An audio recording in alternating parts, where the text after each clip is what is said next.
Police আমাদেরকে বাড়ি বাড়ি খুঁজেছে ধরার জন্য, এখন পুলিশ আমাদের বাড়ি বাড়ি খুঁজে আমাদের সঙ্গে কথা বলার জন্য। এই জন্য সেই সৃষ্টিকর্তার প্রতি শুকরিয়া, আলহামদুলিল্লাহ। লাখো কোটি দরুদ পেশ করছি সেই মহামানব তদীয় মানব মুহাম্মদুর রাসূলুল্লাহ সাল্লাল্লাহু আলাইহি সাল্লামের প্রতি, যিনি আমাদেরকে শান্তির বাহক হিসেবে, যার কাছে পবিত্র কোরআন নাজিল হয়েছে, যে কোরআনের মাধ্যমে ওখানে যে মদ জুয়া চুরি ছিনতাই যা লেখা হয়েছে সবগুলো কোরআনে আছে কিনা। তা আমরা যদি কোরআন ফলো করি তাহলে আমাদের সমাজ পরিবর্তন হবে কি হবে না। এখানে সূরা মায়েদা 90 নম্বর আয়াত বলেছে, ইন্নামাল ইয়া আইয়ুহাল্লাযিনা আমানু ইন্নামাল খামরু ওয়াল মাইসির, কি মদ জুয়া এগুলি কি কে নিষেধ করছে? আল্লাহ নিষেধ করছে। আমরা যদি ঈমানদার হয়ে থাকি, মুসলমান হয়ে থাকি, এগুলো কোরআনেও নিষেধ রয়েছে, আমাদের দেশের আইনেও নিষেধ রয়েছে। কিন্তু সমস্যা হচ্ছে আমরা এই সমাজে প্রতিনিধিত্ব করি, আমরা মসজিদের ইমামতি করি, আমাদের ক্ষমতা মসজিদ এরিয়ার মধ্যেই, কিন্তু বাহিরে ক্ষমতার আজকে যারা সরকারি বাহিনী এসেছেন আমাদেরকে উপকার করার জন্য, এই সমাজকে পরিবর্তন করার জন্য, তারা যদি আইন মোতাবেক কাজ করেন, আমরা যদি তাদের সহযোগিতা করি, এই সমাজ থেকে কি দূর হবে না? অবশ্যই দূর হবে। কিন্তু সমস্যা রয়েছে, একজন জুয়ারুক যদি এই গ্রাম থেকে ধরে নিয়ে যায়, অনেকে ছাড়াতে যায়, আবার বলে থানা যোগাযোগ করেন, তখন ওই মাছ ডাকের মতন ডাক হয়, কে কত দিয়ে ছাড়িয়ে নিয়ে গেল। আমরা কি করব?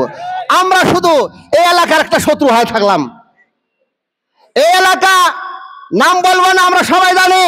থানাতে রিপোর্ট দেয়, একটা ছেলে দেখেছি, ও কেউ কোনো কিছু করলে থানাতে রিপোর্ট দেয়, ওই আবার গোপনে করে মদ ফেন্সিডেল হাবিজামি একে একে বিক্রি করে, তাক ধরে নাই। এখন 5 আগস্টের পরে দেশের পরিবর্তন, এখন আমরা আশা করব যে আগের সিস্টেম পরিবর্তন হয়ে, যেহেতু ওনারা আমাদেরকে দেখেছে, আমরা আশা করি এই জিনিসটা এই সমাজ থেকে দূর হলে আমরা সবাই নিরাপদ। শুনুন, একটা কথা শুনুন, আমরা যদি 3-4 তারা জাহাজে ভ্রমণ করি, এই সময় যদি কেউ নিচের তালা টেরা করে দেয়, ছিদ্র করে দেয়, ওই ছিদ্র যদি আমরা রক্ষা না করি সবাই মিলে, আমরা যদি বলি না নিচের তালা ছিদ্র হয়েছে, পানি উঠলে নিচের তালার লোক মারা যাবে, আমরা 4 তালায় রয়েছি, আমাদের কি সমস্যা? আমরা বলতে পারি না? আমরা যদি বলি না ভাই, ওরা আগে মরবে, আমরা পরে মরবো। আপনার ছেলে সিগারেট খায়, বিড়ি খায়, যে ছেলে সিগারেট খায়, বিড়ি খায়, এই ছেলে একদিন মদ খায়, গাঁজা খায়, ইয়াবা খায়। মদ গাঁজা সিগারেট খাওয়া ছাড়া কোনো ছেলে কি কোনোদিন গাঁজা খাওয়া শিখেছে আমরা জানেন না। আমরা জানি যে এই নেশা আগে শিখে, তারপরে ওই নেশা শিখে। আপনার ছেলেকে রক্ষা করুন, সমাজকে রক্ষা করুন, রাষ্ট্রকে রক্ষা করুন। আসুন, এখানে অনেক কথা, আমি ছোট্ট মানুষ, এত সময় হবে না। ওখানে বাল্য বিবাহ লেখা হয়েছে, বাল্য বিবাহ, আমরা হুজুর মানুষ, আমাদেরকে যদি বিবাহ পড়াতে নিয়ে যায়, আমরা কোনোদিন বিবাহ পড়াই না, তাদেরকে প্রতিহত করি। কিন্তু দেখা যায় গত সপ্তাহে একটা বিবাহ হলো কোর্ট ম্যারেজ, ওখানে যায় বয়স লাগে না, তাহলে কোর্ট ম্যারেজ নিয়ে আসলে বয়স লাগে না, কাজী সাহেব লিখে দিয়ে দেন। আমরা শুধু সমাজে কি ঘৃণার পাত্র হয়ে থাকলাম, এটা কেমন? এই বিষয়ে আপনাদের কাছে আমরা সুরাহা চাই। বাল্য তো বাল্যই, উঠে গেলে সবল হয়, গ্রামে থাকলে বাল্য হয়, এটা আমরা কি দিয়ে সমাধান দেব?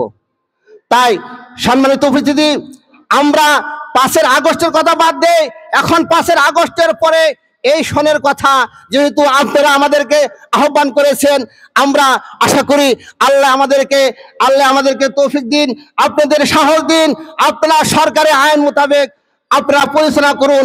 আপনাদেরকে যেভাবে সাহায্য চান, আমরা এই সমাজ আপনাদের সাহায্য দেব ইনশাআল্লাহ।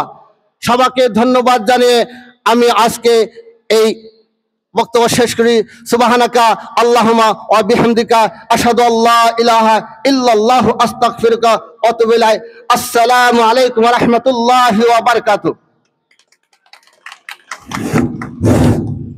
সম্মানিত বিশেষ অতিথি যারা বক্তব্য দিবেন,